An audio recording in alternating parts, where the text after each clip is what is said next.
एक कंपनी थी जो मसाला बेचने के लिए भारत में आई। उस कंपनी ने, उस समय मुगल बहुत ताकत में थे, उन्होंने मुगलों के साथ पहले मिल के बात करी, फिर झगड़े करे, और दो ऐसी ऐतिहासिक बैटल्स लड़ी, बैटल ऑफ प्लेसी और बैटल ऑफ बक्सर। जिसके बाद उन्होंने जो बंगाल था, उस बंगाल को जो गवर्नर था उसको नाम बदल के कर दिया गवर्नर जनरल। उस नाम के बाद जो वॉरेन हस्टिंग था गवर्नर जनरल, उसको बंगाल से पूरा कर दिया कि पूरे भारत का गवर्नर जनरल है। और ये प्रथा चलती रही साल 1857 तक। 1857 के अंदर एक क्रांति होती है जिसके अंदर, उसके बहुत सारे कारण थे, उसको मैं कभी आपको पहले पढ़ा चुका हूँ लेकिन बाद में पढ़ा दूंगा। 1800 क्रांति के बाद क्या होता है, जो ब्रिटिश हुकूमत होती है वो ये समझ जाती है कि अब हालात नहीं बचे कंपनी के। फिर वो लगातार एक्ट लेके आते हैं। देखो पहले देखो, 17वीं शताब्दी के अंदर जब कंपनी के बुरे हालात थे तो कंपनी से प्रशासन छीन लिया गया था, वहां की पार्लियामेंट संभाल रही थी। समझ गए ना, रेगुलेटिंग एक्ट जो आया था उस एक्ट में यह बताया गया था कि ईस्ट इंडिया की कंपनी भी काम करेगी और हम भी काम करेंगे, मतलब पार्लियामेंट भी काम करेगी। लेकिन 1858 में यह होता है क्रांति के बाद, इस पूरा का पूरा ना कंपनी चलाएगी ना चलाएगी ब्रिटिश जो पार्लियामेंट है, कौन चलाएगा, सीधा क्वीन चलाएगी। सब कुछ क्वीन चलाएगी। ये फर्क है जो आपको समझना है कि फर्क क्या थे। अब हुआ क्या था कि जो आखिरी गवर्नर जनरल था वो था लॉर्ड कैनिंग। तो क्वीन ने कहा कि आपको समझ है, हम आपको एक और चांस देते हैं और आप दोबारा से क्या बन जाइए, वॉइस रॉय बन जाइए। अब दोनों में फर्क क्या है, मैंने आपको बताया था वॉइस रॉय डायरेक्ट एजेंट था किसका, क्वीन का। उसका मतलब ये होता है वॉइस रॉय का, वॉइस रॉय का मतलब होता है वो डायरेक्ट एजेंट है क्वीन का।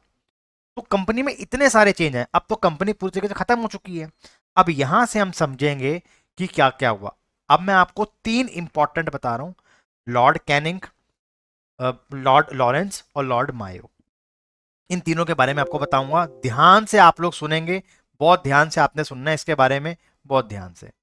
सबसे पहले मैंने आपको घटनाएं बता दी, कैसे कंपनी आई, कंपनी मुगलों से मिली, दो बैटल्स होती हैं, इन बैटल्स के बाद कैसे हुकूमत चेंज होती है, हुकूमत में बदलाव आते हैं, कंपनी के साथ मिलकर प्रशासन भी काम करता है। लेकिन फिर एक ऐसा साल आता है 1857 के अंदर जब सब कुछ बदल जाता है, और जो क्वीन होती है वो लेके आती है गवर्नमेंट ऑफ इंडिया एक्ट 1858।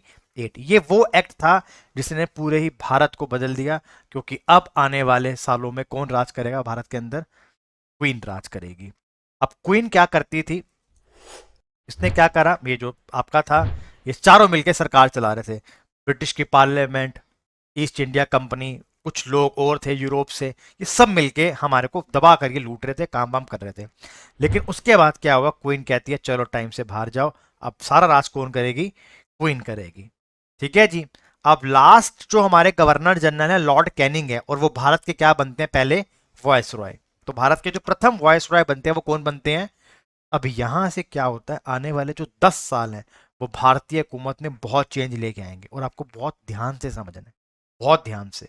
ठीक है, इसमें बहुत ऐसी ऐसी टर्म्स आएंगी जो आपको परेशान करेंगी। ठीक है, देखिए आज का जो आप भारत देख रहे हो ना, आप मानो या ना मानो, वो सब अंग्रेज आज से 200 साल पहले बना के चले गए थे। जो पूरा ये सिस्टम देख रहे हो, हेराल्डिकल सिस्टम, ये सब वही देखे गए हैं। कैसे देखे गए हैं आपको भी पता चलेगा। तो ईस्ट इंडिया खत्म, अब किसका राज चालू हुआ, क्वीन का। अब क्या होता है, सबसे पहले 1858 के अंदर इंपीरियल सिविल सर्विस लेके आई जाती है। आपने इतना सा पढ़ना है कि इंपीरियल सिविल सर्विसेज में यह था कि भारतीयों को भी जगह मिलेगी कि वो पेपर दे सकते हैं, भारतीय भी पेपर दे सकते हैं सिविल सर्विसेज का। इससे पहले सिविल सर्विस के पेपर में भारतीय अलाउ नहीं थे। ठीक है जी, इतना सा आपने पढ़ना और कुछ नहीं पढ़ना, इंपॉर्टेंट नहीं है। 1858 इंपीरियल सिविल सर्विसेज हटा दीजिए। अगले साल क्या होता है, एक रिवोल्ट होता है। अंग्रेजों को ना इंडिगो चाहिए होता है। इंडिगो क्यों चाहिए होता है, जो कपड़े होते हैं, आपने नील सुना होगा, चार बूंदों वाला नील जो होता है। अब इनको वहां पे नील चाहिए था अपने कपड़ों के लिए। उस समय कॉटन की इंडस्ट्री बड़ी इंपॉर्टेंट थी। ये किसानों को बोलते थे कि भाई तुम उगाओ ये। अब किसान कहते थे कि हम उगाएंगे, हमें लॉस होता है, हमें चावल उगाने दो बंगाल के अंदर। तो इन्होंने क्या करा, इनको मारना पीटना चालू कर दिया। इनके घर जाते, इनके बच्चों उठा के ले आते थे कि अगर तू नहीं उगाएगा तेरे बच्चे को मार देंगे, ऐसे धमकाते थे ये लोग। इंडिगो का रिवोल्ट हो गया 1859 के अंदर। इससे पहले 2 साल पहले भी रिवोल्ट हुआ था 1857 का। तो अंग्रेज डरे पड़े थे इस समय तक कि कुछ पंगा ना हो जाए। तो इंडिगो का रिवोल्ट होता है लॉर्ड कैनिंग के टाइम पे, और लॉर्ड कैनिंग इसको अच्छे से सप्रेस कर देता है। क्या करते हैं, सबसे सप्रेस कर देता है। यहां तक समझ में आ गया? अब मेरी बात को बहुत ध्यान से समझना, बहुत ध्यान से।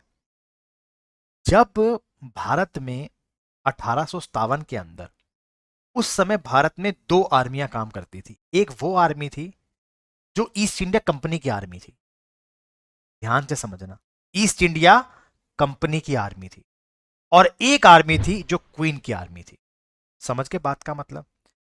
बहुत आराम समझ गए कि ईस्ट इंडिया कंपनी बहुत बड़ी कंपनी थी, उसकी अपनी भी एक आर्मी थी, और क्वीन की भी अपनी आर्मी थी जो भारत के अंदर थी। अब क्या हुआ, जो क्वीन की आर्मी थी ना, वो ठीक ठाक काम करती थी, वो ठीक ठाक पैसे मिलते थे। लेकिन जो ईस्ट इंडिया कंपनी की जो वो थी मिलिट्री, उनको ये कहा गया था कि अगर आप बाहर जाके काम करते हो, बॉर्डर पे जाके काम करते हो, कहीं और जाके लड़ते हो, तो ना हम आपको भट्टा देंगे। भट्टा आप समझते हो, आज भी हमारे यहाँ पे टर्म इस्तेमाल होती है, भट्टा दे दो, अलाउंस दे दो। लेकिन जो टर्म है वो भट्टा ही है। ये टर्म अंग्रेजों ने ही दी है, भट्टा। भट्टा दे दो हमारे को। अब क्या हुआ, जब क्वीन ने कंपनी को डिसॉल्व कर दिया, जब कंपनी नहीं तो आर्मी क्या करेगी, इनको बोला ये आर्मी भी यहीं ज्वाइन कर रही है। जैसे मैं अभी आपको बताऊं, हमारी भी यहाँ पे दिक्कत है। अब क्या होता है, अब ये बहुत परेशान हो जाते हैं, क्योंकि इनको अब ये किसके अंदर काम कर रहे हैं, क्वीन के अंदर, कंपनी तो रही नहीं अब तो क्वीन है सब कुछ जो करेगी। अब ये क्या करते हैं, ये आपस में झगड़ देते हैं। इसको बोलते हैं व्हाइट म्यूटनी। क्या बोलते हैं इसको?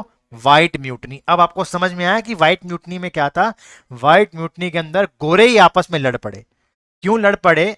Units of the east India company receive भट्टा, उनको भट्टा मिलता था, एक्स्ट्रा अलाउंस मिलता था of pay to cover were expenditure relating to operation output of the home territories, while British army unit did not. जो ब्रिटिश आर्मी है, जो क्वीन की आर्मी है, उनको नहीं मिलता था। तो जब ये कंपनी खत्म होगी तो इनको भी इसमें डाल दिया, तो इनको क्यों मिलेगा अलाउंस? इनको तो अलाउंस मिलेगा नहीं, लेकिन इनको आदत लग गई। तो इन्होंने क्या करा, आपस में लड़ाई चालू कर दी। The government of India act 1858 के अंदर ट्रांसफर हुआ unit of East India company to the control of British crown. तो यहां से इनके बीच में क्या चालू हो गई, लड़ाई चालू होगी। तो 1859 was the time when the white mutiny by the European troops. तो आप समझ पा रहे हो, 1857 की क्रांति, 1858 के अंदर पहले एक विद्रोह हो गया था इंडिगो का, और 1859 के अंदर 59 के अंदर व्हाइट म्यूटनी हो गई। और व्हाइट म्यूटनी क्या थी, मैंने आपको समझा दिया कि व्हाइट म्यूटनी में अंग्रेज आपस में ही लड़ पड़े थे कि भाई हमें पैसे दो, हमें पैसे दो, पैसे दो। लेकिन फिर इसको दबा दिया गया था, इसको दबा दिया गया था, कोई दिक्कत तो नहीं है। अब एक साल और बीत गया, अब अंग्रेज परेशान हो गए। अंग्रेज ये कहते हैं भाई कि हमको ऐसे तो नहीं हम कर सकते, तो पहले जो तुम कानून बना रखे हैं, अंधा कानून है, तुम वही चलाए जा रहे हो, हम एक कोड लेके आएंगे। इसका नाम दिया गया आईपीसी। आप आज भी ये सुनते हो, इंडियन पिनल कोड की धारा 373, 374 सुनी होगी आपने, कि मर्डर कर दिया तो 304 लगेगी, है ना? वो ये लेके आए हैं, वो ये लेके आए हैं। उस समय लॉर्ड कैनिंग जो था वो सीट पे बैठा हुआ था। ये सबसे पहला प्रपोजल आया था, लॉ कमीशन ने दिया था, उसका नाम था थॉमस मैकेले ने। ठीक है जी। लेकिन थॉमस मैकेले के टाइम पे रिकमेंडेशंस आई थी, उसने ड्राफ्ट तैयार किया पूरा का पूरा। इसमें बहुत सारे सेक्शन थे, बहुत सारे सेक्शन, मतलब बहुत सारे कानून थे कि कोई प्रॉपर्टी में कैसे कोई राज करेगा, सब कुछ था। मतलब आप ये समझ लो, आज से एक साल पहले तक आईपीसी चलता था हमारे देश में। सोचो, जो बंदे 1860 में कानून बना के गए उसी को हम 2024 तक चलाते हुए आ रहे थे, अब ये जाके चेंज हुए हैं। ठीक है जी। नए जो कानून आया भारत में, 3 जो नए कानून है, उससे पहले भारत में आईपीसी काम करता था, इंडियन पिनल कोड 1860। तो इसको ड्राफ्ट किसने तैयार करा है? लॉर्ड थॉमस मैकेले ने तैयार करा है। लेकिन फिर कलकत्ता हाई कोर्ट का जो पहला चीफ जस्टिस बनता है, जो कलकत्ता हाई कोर्ट का जो पहला चीफ जस्टिस बनता है, उसका नाम होता है आपका बैनरस पीकॉक। वो इसको लागू करवाता है इंडियन पिनल कोड 1860। तो अब आपको याद रहेगा, इंडियन पिनल कोड 1860, और ये किसके टाइम पीरियड में आए हैं? लॉर्ड कैनिंग के टाइम पीरियड में आए हैं। तो उसका बहुत ही डिस्टर्बिंग टाइम पीरियड रहा है लॉर्ड कैनिंग का। अब एक ये कोर्ट एक्ट करता है अगले साल, ये कहता है कि नहीं, ऐसे तो काम नहीं चलेगा, भारत में हाई कोर्ट्स बनाए जाएंगे। क्योंकि अब कानून तो आ गया 1860 के अंदर, आप समझ लो ना मेरी बात, 1860 के अंदर कानून आ चुके हैं भारत में, आईपीसी। लेकिन कानून को लागू कैसे करवाएंगे? तो कोर्ट ही नहीं है भारत में, एक ही कोर्ट था फोर्ट विलियम के अंदर, उसको बंद करवाया और नए 3 खोल दीजिए। अब ये जब खुले हैं वो अगले साल खुले 1862 में। ध्यान से मेरी बात सुनना, ये एक्ट लॉर्ड कैनिंग के टाइम पीरियड में आया है, लेकिन जो बन के तैयार हुए हैं वो लॉर्ड अर्ल ऑफ इलिंगिंग के टाइम पे हुए हैं। ठीक है जी, इसके टाइम पीरियड के अंदर ये बन के तैयार हुए हैं। तो 1861 में हाई कोर्ट का एक्ट आया, 1862 के अंदर 3 हाई कोर्ट बने हैं, जून, जुलाई और अगस्त। सबसे पहले बनाया मद्रास के अंदर, फिर बनाया बंगाल के अंदर और फिर बॉम्बे में। 3 हाई कोर्ट्स बनाए गए भारत के अंदर, और ये हाई कोर्ट्स आज भी हैं। हमने और बनाते गए, लेकिन पहले जो 3 हाई कोर्ट्स थे वो यही थे। Oldest high courts in India is Madras high court, सबसे पहले बना है 26 जून 1862 को, फिर बंगाल का 1 जुलाई 1862 को, और फिर 14 अगस्त को बॉम्बे के अंदर बना 1862। तीनों ही 62 में बने हैं। और टाइम पीरियड क्या था? लॉर्ड इलिंगन का ये टाइम पीरियड था। आई होप आपको समझ में आ रहा होगा मैं क्या पढ़ा रहा हूँ, कैसे क्रांति हुई, व्हाइट म्यूटनी क्या थी, इंडिगो का रिवॉल्ट क्या था, क्यों वो इंडियन पीनल कोड लेके आया, क्योंकि उसको बहुत प्रॉब्लम देखने को मिली थी। फिर 1861 में वो कहता है अगर मैंने बना दिए कोर्ट लॉ तो लागू कौन करवाएगा? कोर्ट। कोर्ट बनवाई 1861 के अंदर, लेकिन उसका टाइम पीरियड खत्म हो चुका था, तब तक छुट्टी हो गई थी लॉर्ड कैनिंग की, तो अगले वाले ने बनवा के तैयार करवा दिए। अब आता है सबसे इंपॉर्टेंट, यहां तक आ गया समझो, डॉट लिखो। ये है बहुत कॉम्प्लिकेटेड, अब बहुत कॉम्प्लिकेटेड है, डॉट लिखो बेटा।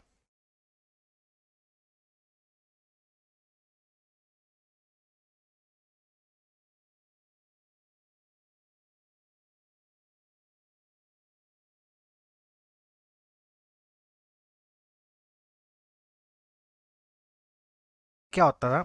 एक होता था वॉइस रॉय, और 4 बंदे उसको साथ देते थे, उसकी हेल्प करने के लिए 4 बंदे होते थे। इसको कहते थे वॉइस रॉय का एग्जीक्यूटिव काउंसिल। क्या बोलते थे? वॉइस रॉय का एग्जीक्यूटिव काउंसिल इसको कहा जाता था, क्योंकि अभी नया नया वॉइस रॉय बना था लॉर्ड कैनिंग, तो 1858 में बना है Lord Canning voice Roy Bharat का बना। तो उसको 4 बंदे थे जिसको मदद करते थे। तो जैसे मान लो कोई बिल पास करवाना है, बोलना है कि हमें ना ए काम करवाना है, तो 4 में से 3 कहते थे हाँ करवाना, एक कहता था नहीं करवाना, तो बिल पास हो गया अपने आप ही। अब दोनों में टाई हो गया, फिर वॉइस रॉय अपना वोट देता था, तो वो काम हो जाएगा। तो समझ गए 5 बंदे क्यों बनाए गए थे क्वीन के द्वारा, कि 4 बंदे वॉइस रॉय की मदद करेंगे। ठीक है जी, 4 बंदे वॉइस रॉय की मदद करेंगे। अब आता है इंडियन काउंसिल एक्ट 1861। बहुत ध्यान से समझना है, कॉम्प्लिकेटेड है। 1861 के अंदर एक एक्ट आता है, इसका नाम होता है इंडियन काउंसिल एक्ट 1861। इसमें क्या होता है, जो हमारा वॉइस रॉय है जिसके साथ 4 बंदे हैं इसकी एग्जीक्यूटिव काउंसिल के अंदर, इसको चेंज करा जाता है। इसको कहा जाता है तेरे को हम 2 बंदे और दे रहे हैं मदद के लिए तेरी। अब बंदे कितने हो गए एग्जीक्यूटिव काउंसिल के अंदर? 6। कितने बंदे हो गए? 6 हो गए एग्जीक्यूटिव काउंसिल के अंदर। अब इनको क्या बोला गया, इनको ना पोस्ट दे दी गई, कि पहले तो ये सब मिलकर डिसाइड कर रहे थे, अब वॉइस रॉय अपना काम करेगा। इसको एक बंदे को होम दे दिया जाएगा, एक को दे दिया गया रिवेन्यू, एक को दे दिया गया मिलिट्री, एक को दे दिया गया लॉ, और एक को दे दिया गया फाइनेंस। पीडब्ल्यूडी बाद में दिया गया। जो आज आप ये देख रहे हो वो सब यहीं से ही आया है। ठीक है जी, सब वो यहीं से ही आया है। समझ गए बात का मतलब? जो आज हमारे यहाँ पे जो मिनिस्टर्स हैं वो सब इसी से एक्ट करते हैं। तो उस जमाने में 1874 के अंदर आया पीडब्ल्यूडी, पब्लिक वर्क डिपार्टमेंट 1874 के अंदर आया है। तो home, revenue, military, law, finance और पीडब्ल्यूडी। तो 1861 का जो काउंसिल एक्ट था उसमें लॉर्ड कैनिंग ये लेके आया कि मेरे जो वॉइस रॉय के अंदर जो 4 बंदे हैं उनको बढ़ा के मैंने 6 कर दिया, आगे जाके बढ़ेंगे लेकिन अभी 6 कर दिया। और मैं इसको पोस्ट दूंगा, तू होम संभालेगा, तू रिवेन्यू, तू मिलिट्री, तू लॉ, तू फाइनेंस, तू पीडब्ल्यूडी संभालेगा। कोई दिक्कत तो नहीं है? पक्की बात है।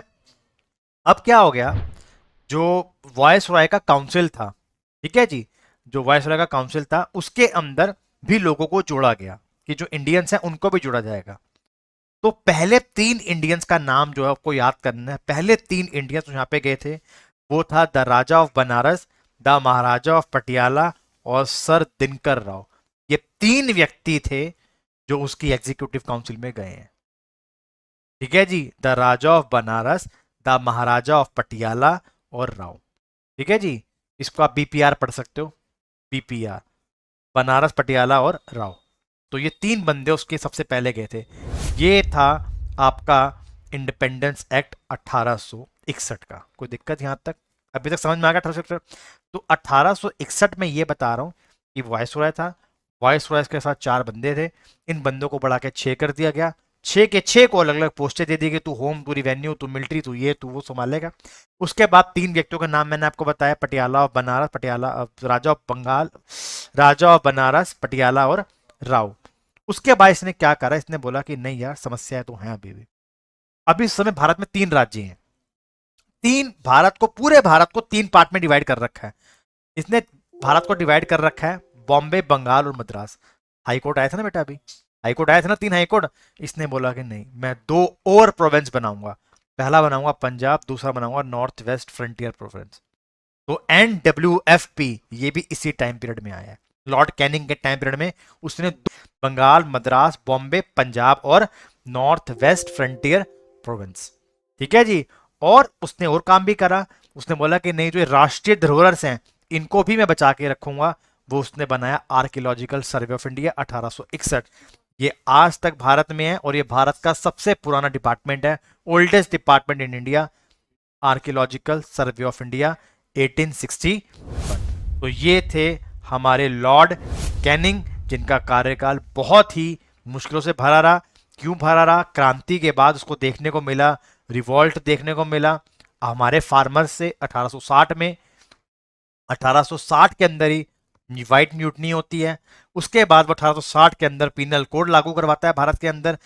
जब वो पीनल कोड लागू करवाता है, उन पीनल्स कोड के बाद वो कहता है कि नहीं भाई, मुझे हाई कोर्ट भी चाहिए। और बिल्कुल अगले साल वो 3 हाई कोर्ट बन के तैयार होते हैं। उसके बाद वो एक एक्ट लेकर आता है जो भारत में बहुत इंपॉर्टेंट है, इसको 3 बार अमेंड करा गया है।